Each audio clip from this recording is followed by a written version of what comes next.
Hello, my name is Tang from Fox Airsoft, and today's video is going to be all about starting gear.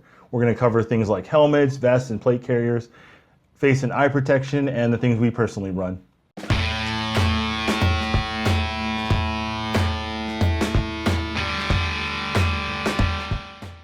Okay, first and foremost, we're going to talk about the face and eye protection. That's the most important thing and the first thing you should get when you're going to go out and play. So sometimes you'll see some people running paintball masks, which is perfectly acceptable. We often don't run that in Airsoft because it's just not as comfortable, doesn't breathe as well, and quite frankly, since we don't have messy paints to deal with, we can get away with running a high quality ballistic rated shooting goggles, or a combination of that with a lower face mesh mask. Starting with the goggles, when you're going to go play, you're going to need something that's full seal, meaning there's no gaps of air in between where your eyes are and where your nose is. You'll see there's no gaps, or hardly any gap in my case, up here, which is perfectly acceptable. And then another area to look out for is the nose area and the corners here. You want to make sure that you can see no daylight. You'll have to have someone closely inspect to make sure that there's not enough gap here where a bee could pass through and get into your goggles, because that would present a very dangerous situation. Now, some fields and major milsim events, if you are an adult, will only require goggles, and a lot of places will also require lower mask as well to protect your face. So this is an example of a mesh mask. These are both by Hsgi, by the way. And you would run these in conjunction with each other, so you protect both your nose and mouth regions as well as your eyes fully. Okay, we also have helmets here. Helmets are purely optional. However, if you get shot in the head, it's probably not very fun. So as an added level of protection, you can optionally go with the helmet. A lot of the helmets out there.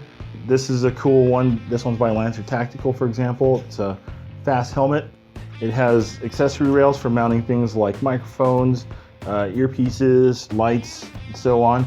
And then this one's for mounting like night vision if you have it, and possibly a GoPro type camera if you have a aftermarket mount and a camera for it.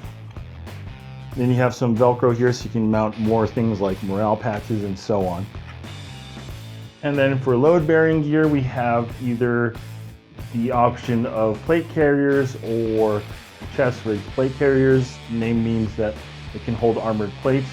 These are airsoft grade, so they're not going to really hold armored plates, but some of them will come with dummy plates, so it looks very rigid and very cool like the real things.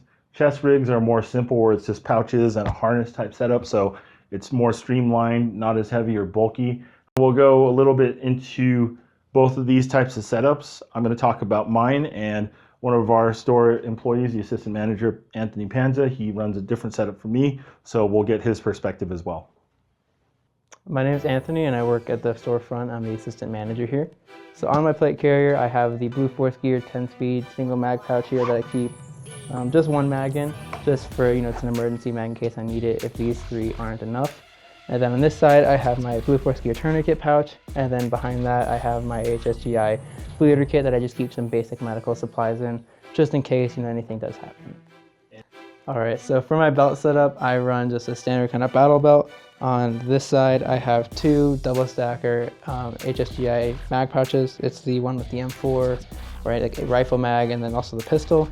And then I have my dump pouch. And then on this side, I have my holster for my Elite Force 1911, as well as two 40mm grenades.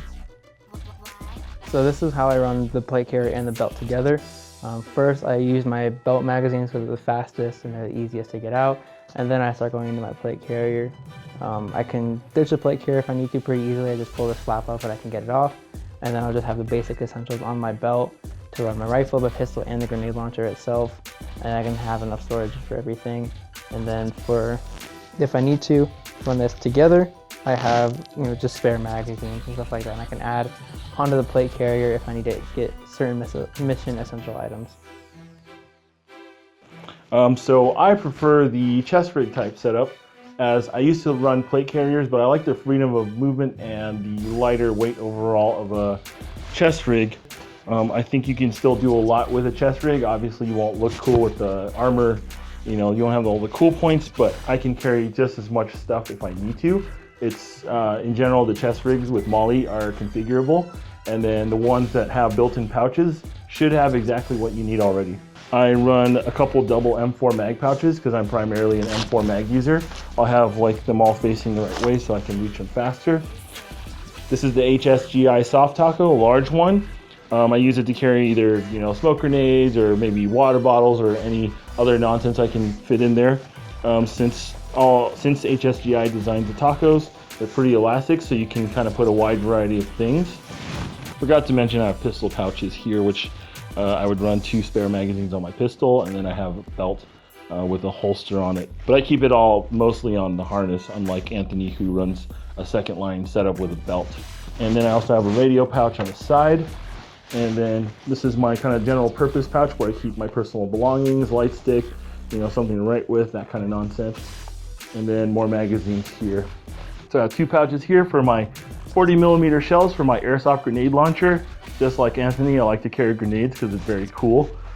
I keep the back pretty plain, so sometimes I might add a backpack, but generally I don't. Because the setup's not very bulky, I can easily throw on a backpack, and it's not going to hinder me being able to reach anything else. Because I just grab my stuff and go, I like how easy it is to get this kit on and off. Boom, I'm done. Okay, that does it for our gear video. Hopefully you found it informative and will get you started on the right path for your airsofting career. Once again, my name is Hank from Fox Airsoft. Be sure to follow us on our social media. I'll talk to you guys later.